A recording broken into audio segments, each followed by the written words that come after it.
Hey everyone, this is Tim from Your Six Studios. Today in this video, I'm going to show you how to get Twitch on your PlayStation 5 so you can watch that. So just on the home screen here, if we look in the top left, it says Games and Media. So we want to switch on over to Media. So go up with the D-pad, go to the right, go to Media, press X, then go to Discover. So press X right away. And then under here, we can go on over to All Apps.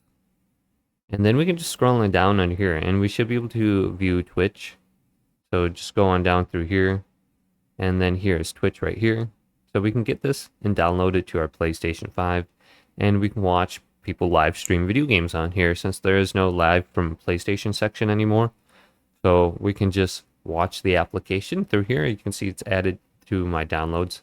And then sign in and you should be good to go. So it looks like it's ready to be used. Let's start it up and just view this and see how it is.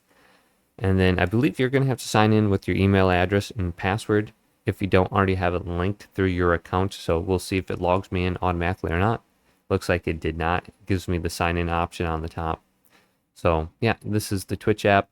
It's the TV app. Looks like everything else.